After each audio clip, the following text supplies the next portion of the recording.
नमस्कार विद्यार्थी मित्रांनो, लक्ष सरकारी नोकरी या एज्युकेशनल चॅनलवर आपले पुन्हा एकदा स्वागत. मित्रांनो, आज आपण पोलीस भरतीसाठी IMP पुन्हा वारंवार रिपीट होणारे प्रश्न या ठिकाणी कव्हर करणार आहोत. तेही माहिती सोबत. IMP प्रश्न असणार आहेत. व्हिडिओ आपल्याला शेवटपर्यंत नक्की पाहायचा. या अगोदर आपण हे प्रश्न घेतलेत. आज आपण माहितीसोबत हे प्रश्न कव्हर करणार आहोत, जे पुन्हा रिपीट होत असतात. व्हिडिओला सुरुवात करण्या अगोदर चॅनलवर जर नवीन असाल तर चॅनलला अवश्य सबस्क्राईब करून घ्यायचं आहे. तसेच व्हिडिओ आवडत असेल तर आपल्याला लाईक देखील करायचा आहे. प्रश्न क्रमांक पहिला, मराठी भाषा भवन केंद्र कोठे उभारण्यात आले आहे?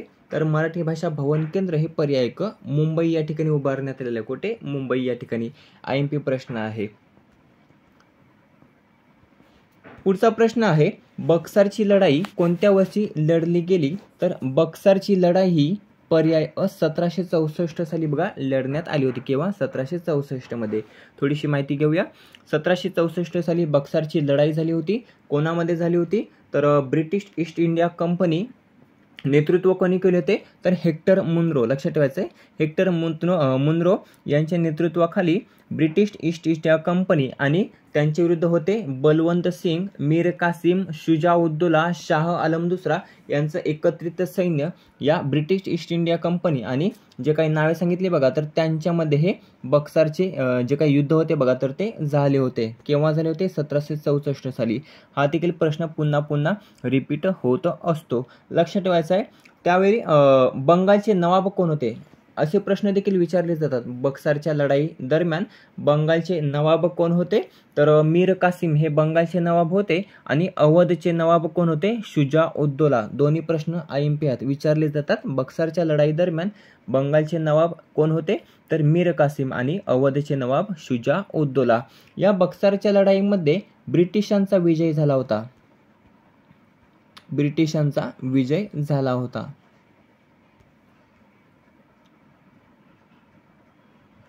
पुढचा आहे प्रश्न, बाळासाहेब ठाकरे गोरेवाडा आंतरराष्ट्रीय प्राणी संग्रहालय कोणत्या ठिकाणी आहे? तर बाळासाहेब ठाकरे गोरेवाडा आंतरराष्ट्रीय प्राणी संग्रहालय हे पर्याय ड नागपूर या ठिकाणी आहे. कोठे? नागपूर या ठिकाणी. बाळासाहेब ठाकरे हे नाव कोणत्या महामार्गाला देण्यात आलेलं आहे? तर समृद्धी महामार्गाला देण्यात आलेलं बघा, समृद्धी महामार्गाला. पुढचा आहे प्रश्न, सर्वाधिक पावसाचे ठिकाण असणारे मावसीनराम हे कोणत्या राज्यात आहे? तर सर्वाधिक पावसाचे ठिकाण असणारे मावसीनराम हे पर्याय ड महाराष्ट्र नाही, मेघालय. महाराष्ट्रामध्ये आंबोली हे सर्वाधिक पावसाचं ठिकाण आहे. महाराष्ट्रातील आंबोली, सिंधुदुर्ग. आणि जर देशात विचारलं तर देशामध्ये मेघालयमधील मावसीनराम हे सर्वाधिक पावसाचे ठिकाण आहे. दोन्ही प्रश्न IMP पुन्हा रिपीट होत असतात. देशातील सर्वाधिक पावसाचे ठिकाण हे मावसीनराम आहे, जे मेघालय राज्यामध्ये आहे. आणि महाराष्ट्रातील सर्वाधिक पावसाचं ठिकाण आहे आंबोली, सिंधुदुर्ग. लक्षात ठेवायचं आहे, आंबोली, सिंधुदुर्ग. पुढचा प्रश्न आहे, दार्जिलिंग हे थंड हवेचे ठिकाण भारतातील कोणत्या राज्यात आहे? तर दार्जिलिंग हे थंड हवेचे ठिकाण भारतातील पर्याय ब पश्चिम बंगाल राज्यामध्ये आहे. कोणत्या राज्यामध्ये आहे? पश्चिम बंगाल. इतर जे काही राज्य आहेत त्यांची थोडीशी महत्त्वाची थंड हवेची ठिकाणे आपण या ठिकाणी कव्हर करून घेऊया. हिमाचल प्रदेशमध्ये आहे शिमला थंड हवेचे ठिकाण. शिमला थंड हवेचे ठिकाण. उत्तराखंडमध्ये आहे नैनिताल थंड हवेचे ठिकाण. त्यानंतर तमिळनाडूमध्ये आहे उटी व कोडाई कॅनल थंड हवेचे ठिकाण. महाराष्ट्रामध्ये कोणकोणते आहेत? IMP माथेरान आहे, महाबळेश्वर आहे, लोणावळा आहे, चिखलदरा आहे. त्यानंतर पालघरमधील विक्रमगड जव्हार आहे बघा. लक्षात ठेवायचा, हा देखील जव्हारवर देखील प्रश्न विचारण्यात आला होता. सूर्यमाळ कडा हा कोणत्या जिल्ह्यात आहे? तर हा पालघरमध्ये आहे बघा. पालघरमध्ये हा देखील प्रश्न विचारण्यात आला होता. पुढचा प्रश्न आहे, भारतातील पहिले दूरदर्शन केंद्र दिल्ली या ठिकाणी केव्हा सुरू करण्यात आले होते?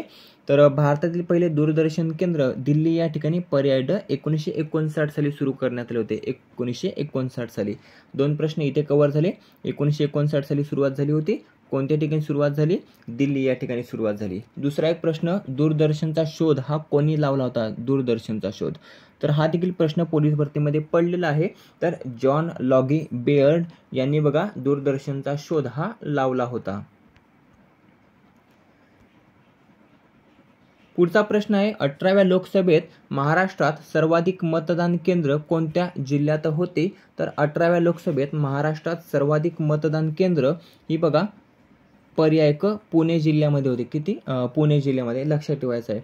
या 18व्या लोकसभेचं जे काही मतदान झालं बघा, तर ते महाराष्ट्रामध्ये किती टप्प्यांमध्ये झालं? तर महाराष्ट्रामध्ये 5 टप्प्यांमध्ये झालं होतं. किती? 5 टप्प्यांमध्ये.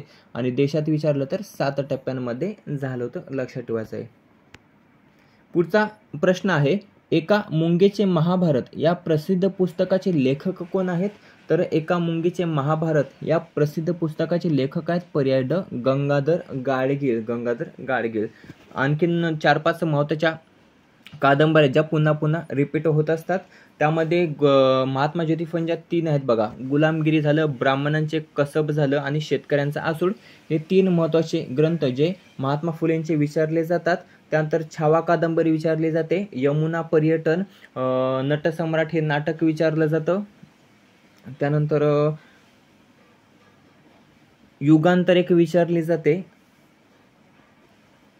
काही आहेत महत्त्वाच्या कादंबऱ्या ज्या सध्या आठवत नाही त्या आपण टेलिग्रामवर अपलोड करूया. अशा महत्त्वाच्या कादंबऱ्या ज्या परीक्षेमध्ये पुन्हा पुन्हा विचारल्या जातात. त्यानंतर 1757चे स्वातंत्र्य समर ही देखील महत्त्वाची कादंबरी आहे. ययाती कादंबरी जी वि.स. खांडेकर यांची बघा, जिला ज्ञानपीठ पुरस्कार प्राप्त झाला होता. पुढचा आहे प्रश्न 2024 मध्ये सर्वात प्रथम भारतरत्न पुरस्कार कोणास जाहीर झाला होता? तर 2024 मध्ये सर्वात प्रथम भारतरत्न पुरस्कार हा पर्याय क कर्पूरी ठाकूर यांना जाहीर झाला होता. लक्षात ठेवायचं कर्पूरी ठाकूर. कितवा जाहीर झाला होता? तर 49वा जाहीर झाला होता कर्पूरी ठाकूर यांना 2024 मध्ये. त्यानंतर 2025 मध्ये भारतरत्न पुरस्कार जाहीर झाला आहे का? तर नाही. 2024 मध्ये एकूण 5 जणांना जाहीर झाला होता. त्यामध्ये पहिला जाहीर झाला होता कर्पूरी ठाकूर, दुसरा जाहीर झाला होता लालकृष्ण अडवाणी. त्यानंतर 3 जणांना एकत्र जाहीर झाला होता. त्यामध्ये होते चौधरी चरण सिंग, MS स्वामीनाथन. तिसरे कोण आहेत? कमेंट करून सांगायचं. एकूण 5 जण आहेत. त्यामध्ये 4 नावे इथेच आहेत बघा. लालकृष्ण अडवाणी, कर्पूरी ठाकूर, चौधरी चरण सिंग आणि MS स्वामीनाथन. हे 4 जण आहेत. 5वे व्यक्ती कोण होते? कमेंट करून सांगायचं आहे.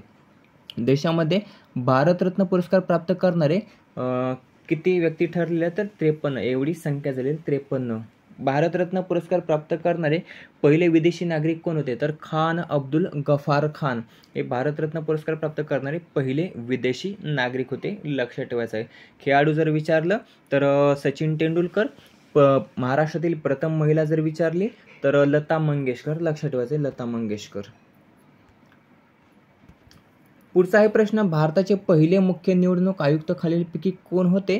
तर भारतातील पहिले मुख्य निवडणूक आयुक्त होते पर्याय ब सुकुमार सेन. लक्षात ठेवायचे सुकुमार सेन. कृष्णकांत मेढेकर कोण होते? महाराष्ट्राचे पहिले पोलीस महासंचालक. C.D. देशमुख RBIचे पहिले भारतीय गव्हर्नर.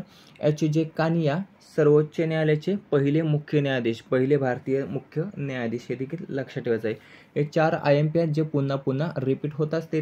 तेच आपण पर्याय या ठिकाणी कव्हर केलेले आहेत. मुख्य निवडणूक आयुक्त पहिले होते सुकुमार सेन. सध्या कोण आहेत? ज्ञानेश कुमार आहेत बघा. ज्ञानेश कुमार. स्थापना जर आपण पाहिली निवडणूक आयोगाची तर 25 जानेवारी 1950 साली.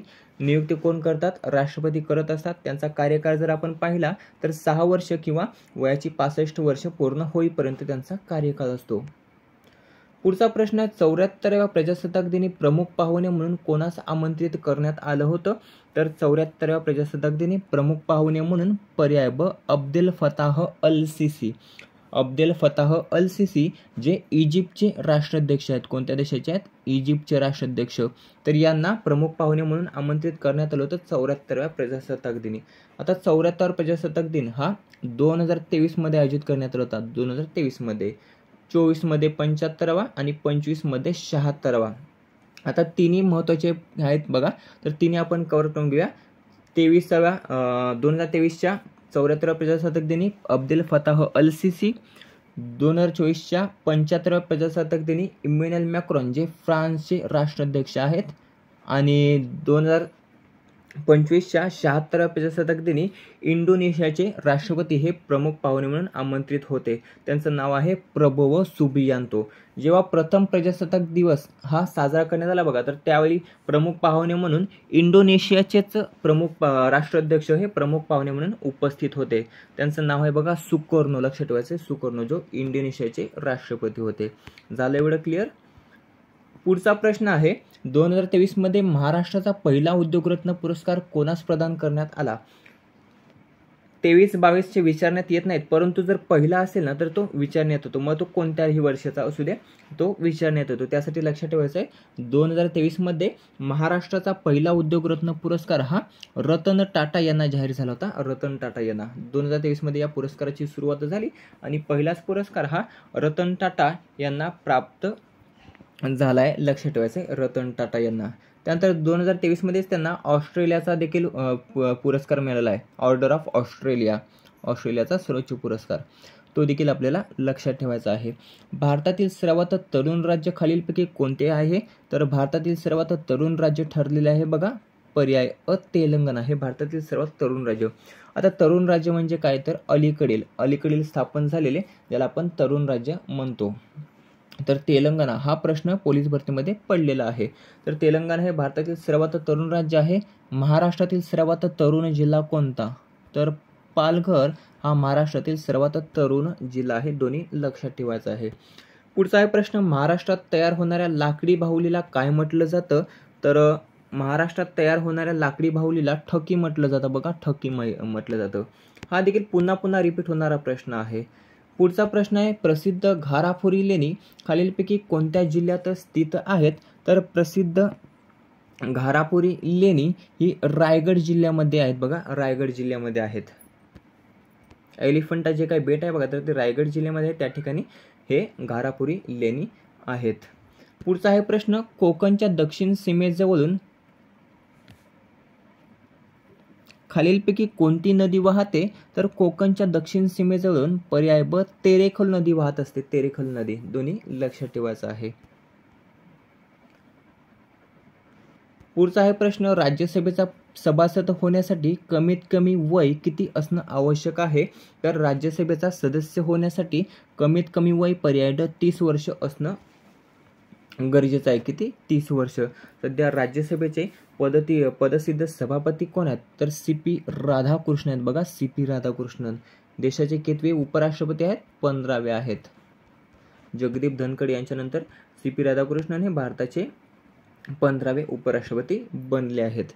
पनवेल शहर महानगरपालिका ही राज्यातील कितवी महानगरपालिका आहे? तर पनवेल शहर महानगरपालिका ही राज्यातील पर्याय ब 27वी महानगरपालिका आहे. कितवी? 27वी. कोणत्या जिल्ह्यात आहे? उत्तर तुम्ही कमेंटमध्ये सांगायचं आहे. महाराष्ट्रामध्ये एकूण किती महानगरपालिका आहेत? 29 आहेत. 27वी पनवेल, 28वी कोणती आहे? इचलकरंजी जी कोल्हापूर जिल्ह्यातील आहे आणि 29वी कोणती आहे? तर जालना आहे, जालना. पुढचा आहे प्रश्न डॉक्टर बाबासाहेब आंबेडकर आंतरराष्ट्रीय विमानतळ कोठे स्थित आहे? तर ते पर्याय क नागपूर या ठिकाणी आहे बघा, नागपूर या ठिकाणी. पुणे विमानतळाला संत तुकारामांचं नाव देण्यात येणार आहे बघा, संत तुकारामांचं नाव, हे देखील लक्षात ठेवायचं आहे. छत्रपती संभाजीनगर विमानतळाला छत्रपती संभाजी महाराजांचं नाव हे देण्यात येणार आहे आणि नवी मुंबई विमानतळाला दिबा पाटील यांचं नाव देण्यात येणार आहे. तिन्ही महत्त्वाचे ट्रेंडिंग आहेत, परीक्षेमध्ये रिपीट होऊ शकतात. खंडवहनाचा सिद्धांत खालीलपैकी कोणत्या शास्त्रज्ञाने मांडलेला आहे? तर खंडवहनाचा सिद्धांत हा पर्याय ड अल्फ्रेड वेगनर यांनी मांडलेला आहे. आता केव्हा? तर 1912 मध्ये मांडलेला आहे बघा, 1912 मध्ये. पुढचा प्रश्न आहे भारताची राज्यघटना खालीलपैकी कोणत्या दिवशी अंमलात आली? अंमलात आली असं प्रश्न विचारलेला आहे, स्वीकार नाही. तर भारताची राज्यघटना ही 26 जानेवारी 1950 साली किंवा 26 जानेवारी 1950 साली बघा अंमलात आलेली आहे. भारत स्वतंत्र झाला होता 15 ऑगस्ट 1947 रोजी. त्यानंतर स्वीकार केव्हा करण्यात आला? संविधान भारतीय राज्यघटना स्वीकार केव्हा करण्यात आली? तर 26 नोव्हेंबर 1949 साली स्वीकार हे करण्यात आलं होतं, लक्षात ठेवायचं आहे. लिहिण्यासाठी एकूण कालावधी किती लागला होता? तर 2 वर्षे 11 महिने 18 दिवस, 2 वर्षे 11 महिने 18 दिवस एवढा एकूण कालावधी लागला होता. त्यानंतर संविधान सभेची जी काही बैठक होती बघा, पहिली बैठक, संविधान सभेची पहिली बैठक, हा प्रश्न विचारलेला आहे, स्टार मार्क करून ठेवायचा आहे. संविधान सभेची पहिली बैठक जी भरली होती ती केव्हा भरली होती? तर 9 डिसेंबर 1946ला, 9 डिसेंबर 1946ला संविधान सभेची पहिली बैठक ही आयोजित करण्यात आली होती. तिचे अध्यक्ष कोण होते? तर सच्चिदानंद सिन्हा हे अध्यक्ष होते, जे तात्पुरते होते बघा, तात्पुरते. त्यानंतर दुसऱ्या बैठकीमध्ये कायमस्वरूपी अध्यक्ष म्हणून राजेंद्र प्रसाद यांची नियुक्ती करण्यात आली होती. लक्षात ठेवायचं आहे. सच्चिदानंद सिन्हा हे तात्पुरते होते, कायमस्वरूपी राजेंद्र प्रसाद. भारताच्या भूदल प्रमुखास खालीलपैकी काय म्हटलं जातं? प्रश्न IMP आहे. तर भारताच्या भूदल प्रमुखास जनरल असं म्हटलं जातं, जनरल. लक्षात ठेवायचं आहे. हवाई दलाला एअर चीफ मार्शल म्हटलं जातं. त्यानंतर नौदलाला ॲडमिरल म्हटलं जातं. नौदल प्रमुखास ॲडमिरल, हवाई दल प्रमुखास एअर चीफ मार्शल आणि भूदल प्रमुखास जनरल. लक्षात ठेवायचं आहे.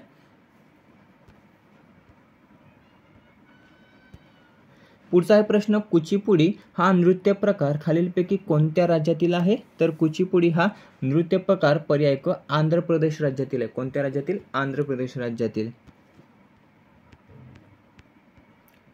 पुढचा प्रश्न आहे, महाराष्ट्रातील पहिले कवितांचे गाव खालीलपैकी कोणते आहे?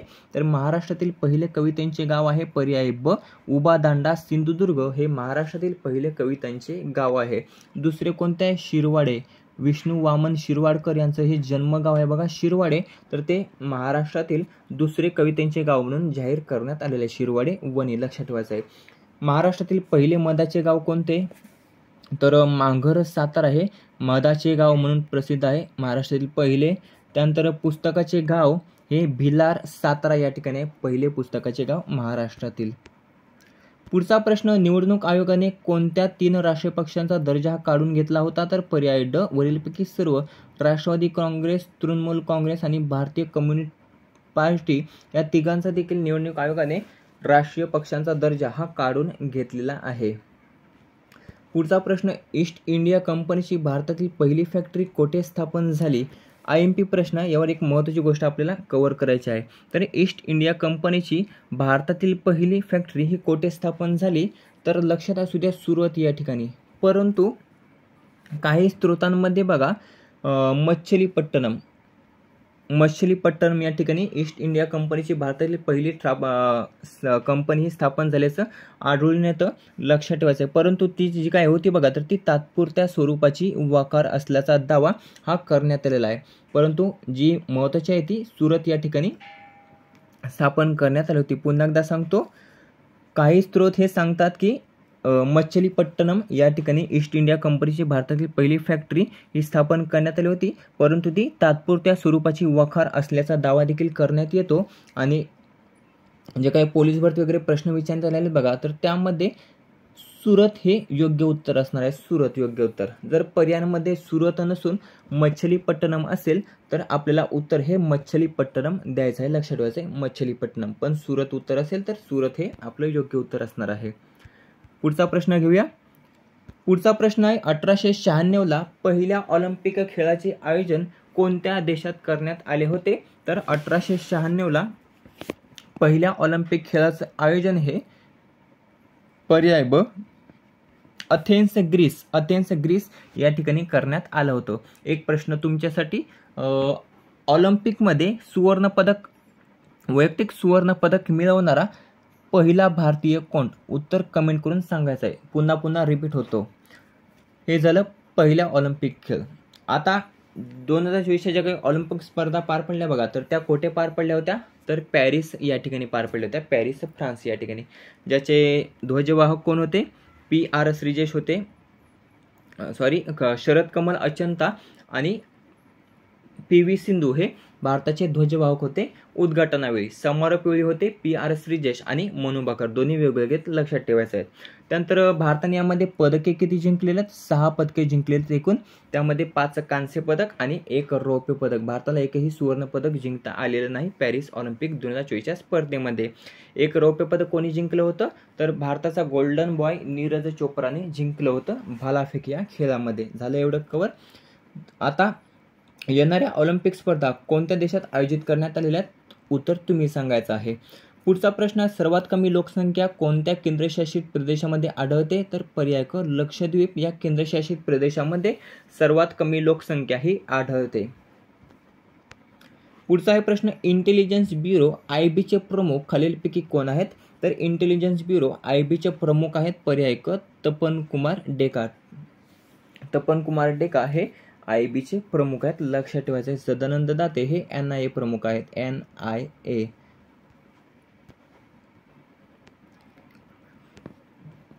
मगाशी आपण पाहिलं होतं भारताचे प्रजासत्ताक दिन जे काही 75 साजरे करण्यात आले, तर त्यामध्ये प्रमुख पाहुणे म्हणून कोण आमंत्रित होते? तर इमॅन्युएल मॅक्रोन होते, इमॅन्युएल मॅक्रोन. सरदार वल्लभभाई पटेल राष्ट्रीय पोलीस अकॅडमी कोणत्या ठिकाणी आहे? तर ती बघा पर्याय ब तेलंगणा या ठिकाणी आहे. कोणत्या राज्यामध्ये आहे? तेलंगणा या ठिकाणी, हैदराबाद या ठिकाणी ती स्थित आहे. महाराष्ट्राचा पहिला महाराष्ट्र वनभूषण पुरस्कार 2024 कोणास प्रदान करण्यात आला? तर चैत्राम पवार यांना महाराष्ट्राचा पहिला महाराष्ट्र वनभूषण पुरस्कार 2024 हा प्रदान करण्यात आलेला आहे. पुढचा आहे प्रश्न, खालीलपैकी कोणत्या महाराष्ट्रीयन व्यक्तीस भारतरत्न पुरस्कार हा मिळालेला नाही? IMP प्रश्न स्टार मार्कून ठेवायचा आहे. असे प्रश्न विचारले जातात, त्यासाठी आपण भारतरत्न हा स्पेशल टॉपिक व्हिडिओमध्ये कव्हर केलेला आहे, तो आपण या ठिकाणी पाहायचा आहे, ज्यामध्ये सर्व IMP टॉपिक आपण तिथे कव्हर केले आहेत. जर भारतरत्नावर एखादा प्रश्न विचारला तर एकही मार्क आपला चुकणार नाही असा तो भारतरत्न टॉपिक आपण त्या ठिकाणी कव्हर केलेला आहे. त्यासाठी आवर्जून तो व्हिडिओ पाहायचा आहे, भारतरत्न स्पेशल. इथे प्रश्न घेऊया, कव्हर करूया. खालीलपैकी कोणत्या महाराष्ट्रीयन व्यक्तीस भारतरत्न पुरस्कार हा मिळालेला नाही? तर पु ल देशपांडे, पुरुषोत्तम लक्ष्मण देशपांडे या महाराष्ट्रीयन व्यक्तीस भारतरत्न पुरस्कार हा मिळालेला नाही. भीमसेन जोशी, नानाजी देशमुख, पांडुरंग वामन काने या तिघांना भारतरत्न पुरस्कार हा प्राप्त आहे. जर विचारलं पहिली महिला कोण भारतरत्न पुरस्कार प्राप्त करणारी महाराष्ट्रातील? तर लता मंगेशकर. खेळाडू विचारलं सचिन तेंडुलकर. त्यानंतर महाराष्ट्राचे पहिले भारतरत्न पुरस्कार विजेते कोण आहेत? धोंडो केशव कर्वे. झाले एवढं क्लिअर? हेच प्रश्न पुन्हा पुन्हा रिपीट होतात. महाराष्ट्रातील सर्वात कमी वनक्षेत्र असलेला जिल्हा कोणता आहे? तर तो आहे बघा लातूर. हा महाराष्ट्रातील सर्वात कमी वनक्षेत्र असलेला जिल्हा आहे, लक्षात ठेवायचं आहे. सर्वाधिक कोणता आहे? गडचिरोली आहे बघा, गडचिरोली. वनक्षेत्राच्या बाबतीत भारत कितव्या क्रमांकावर आलेला आहे? 9व्या क्रमांकावर आलेला आहे. हे देखील IMP आहे, विचारलं जाऊ शकतं 9व्या क्रमांकावर. भारतामध्ये सर्वाधिक वनक्षेत्र मध्य प्रदेश राज्यामध्ये आहे. कोणत्या राज्यामध्ये आहे? मध्य प्रदेश. परंतु जर विचारलं आकडेवारीनुसार तर आकडेवारीनुसार मिझोरममध्ये आहे. क्षेत्रफळानुसार मध्य प्रदेशमध्येच आहे सर्वाधिक वनक्षेत्र, परंतु आकडेवारीनुसार सर्वाधिक वनक्षेत्र हे मिझोरम राज्यामध्ये आहे. दोन्ही पॉईंट्स कव्हर करून घ्यायचे आहेत, IMP आहेत. पुढचा आहे प्रश्न, 50वी G7 शिखर परिषद 2024 कोणत्या ठिकाणी पार पडली? तर ती पार पडली होती फासानो इटली या ठिकाणी. कुठे? फासानो इटली या ठिकाणी 50वी G7 शिखर परिषद ही पार पडली होती. यावर्षी कितवी झालेली आहे? 51वी झालेली आहे, 51वी. कोणत्या ठिकाणी झालेली आहे? तर ती झालेली आहे बघा कॅनडा या ठिकाणी.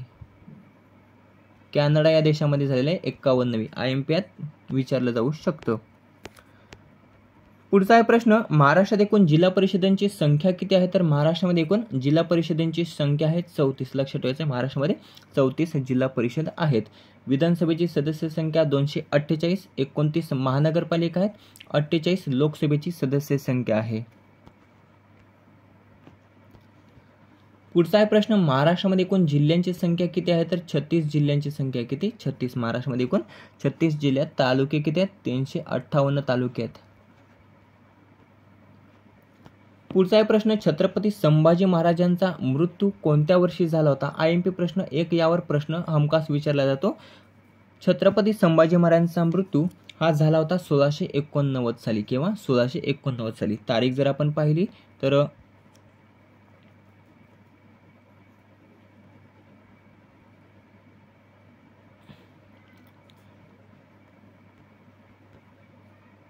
14 मे 1657 साली त्यांचा जन्म झाला होता. केव्हा? 14 मे 1657 साली छत्रपती संभाजी महाराजांचा जन्म झाला होता. कोणत्या किल्ल्यावर झाला होता? प्रश्न विचारलेला आहे, पुन्हा पुन्हा विचारला जातो. तर पुरंदर किल्ल्यावर झाला होता. मृत्यू कोणत्या ठिकाणी झाला होता? 1689 साली. तर तुळापूर या ठिकाणी झाला होता बघा, त्याच ठिकाणी त्यांची समाधी आहे, लक्षात ठेवायचे, तुळापूर. IMP आहे. मराठा साम्राज्याचे दुसरे छत्रपती जर प्रश्न विचारला तर ते आहेत बघा संभाजी महाराज, जे मराठा साम्राज्याचे दुसरे छत्रपती होते. त्यांचा राज्याभिषेक झाला होता 1681 साली. 16 जानेवारी 1681 साली त्यांचा राज्याभिषेक झाला होता. शिवाजी महाराजांचा राज्याभिषेक हा 6 जून 1674 साली झाला होता. एक प्रश्न विचारला जातो, छत्रपती संभाजी महाराजांची आई कोण? तर ते कोणाचे पुत्र होते? तर ते होते बघा महाराणी सईबाई यांचे ते पुत्र होते. हे IMP आहे. पुढचा प्रश्न आहे, क्षेत्रफळानुसार सर्वात मोठा केंद्रशासित प्रदेश कोणता? तर क्षेत्रफळानुसार सर्वात मोठा केंद्रशासित प्रदेश आहे बघा पर्याय ड लडाख. मराठी भाषेतील पहिली सामाजिक कादंबरी यमुना पर्यटन कोणी लिहिली आहे? तर मराठी भाषेतील पहिली सामाजिक कादंबरी ही यमुना पर्यटन असून ती लिहिलेली आहे बाबा पदमनजी यांनी. कोणी? बाबा पदमनजी यांनी. केव्हा प्रकाशित झाली होती? तर 1857 साली ती प्रकाशित झाली होती. केव्हा? 1857 साली. लोकसभा निवडणूक 2024 मध्ये एकूण किती जागांसाठी निवडणूक ही घेण्यात आली होती? तर 543 जागांसाठी निवडणूक ही घेण्यात आली होती, ज्यामध्ये सर्वाधिक जागा ह्या भारतीय जनता पार्टी BJPने जिंकलेल्या आहेत. लक्षात ठेवायचं आहे. पुढचा प्रश्न, 1832 साली सुरू झालेले मराठी भाषेतील पहिले वृत्तपत्र कोणते आहे? तर 1832 साली सुरू झालेले मराठीतील पहिलं वृत्तपत्र आहे दर्पण. लक्षात ठेवायचं आहे, दर्पण हे मराठी भाषेतील पहिले वृत्तपत्र आहे. केसरी व मराठा हे 1881 साली सुरू झाले होते. केव्हा? 1881 साली. कोणी सुरू केले होते? तर लोकमान्य टिळक यांनी सुरू केले होते. पहिले संपादक कोण होते याचे? तर गोपाळ गणेश आगरकर. हे झालं केसरी व मराठा. दर्पणकडे येऊया. दर्पण हे मराठी भाषेतील पहिले वृत्तपत्र होते जे बाळशास्त्री जांभेकर यांनी सुरू केले होते. केव्हा? 1832 साली. लक्षात ठेवायचं आहे. त्यांना मराठी पत्रकारितेचे जनक देखील म्हटलं जातं, बाळशास्त्री जांभेकर यांना. पुढचा प्रश्न, मुंबई उच्च न्यायालयाचे खंडपीठ खालीलपैकी कोणत्या ठिकाणी नाही? तर मुंबई उच्च न्यायालयाचे खंडपीठ हे पुणे या ठिकाणी नाही. कुठे? पुणे या ठिकाणी. मुंबई उच्च न्यायालयाचे 3 खंडपीठ आहेत, चौथे असणारे कोल्हापूर या ठिकाणी. हे देखील लक्षात ठेवायचं आहे. 3 कोणकोणते आहेत? पणजी, छत्रपती संभाजीनगर, नागपूर या ठिकाणी मुंबई उच्च न्यायालयाचे सध्याचे 3 खंडपीठ आहेत. चौथे कोणत्या ठिकाणी तयार होत आहे? तर ते कोल्हापूर या ठिकाणी होत आहे. सध्या कोल्हापूर या ठिकाणी सर्किट बेंच उद्घाटन करण्यात आलेलं आहे. काय? तर मुंबई उच्च न्यायालयाचे सर्किट बेंचचे उद्घाटन हे कोल्हापूर या ठिकाणी करण्यात आलेलं आहे. IMP प्रश्न आहे. एक प्रश्न विचारला जाऊ शकतो, सर्वाधिक खंडपीठ असणारे उच्च न्यायालय कोणते? तर मुंबई हे सर्वाधिक खंडपीठ असणारे उच्च न्यायालय आहे, मुंबई. स्वतंत्र भारताचे पहिले कायदा मंत्री खालीलपैकी कोण होते? तर स्वतंत्र भारतातील पहिले कायदा मंत्री कोण होते? तर डॉक्टर बाबासाहेब आंबेडकर हे स्वतंत्र भारताचे पहिले कायदा मंत्री होते. सध्या कोण आहेत? अर्जुन राम मेघवाल हे सध्या कायदा मंत्री आहेत. लक्षात ठेवायचं आहे.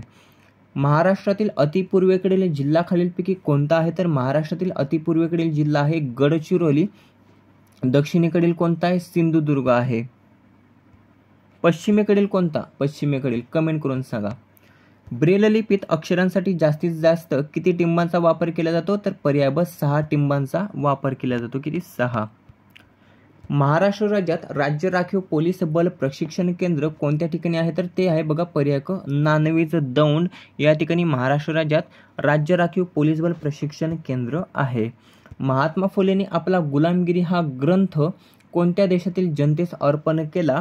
तर तो बघा अमेरिकेतील जनतेस बघा अर्पण केलेला आहे. IMP प्रश्न आहे, पुन्हा विचारला जातो.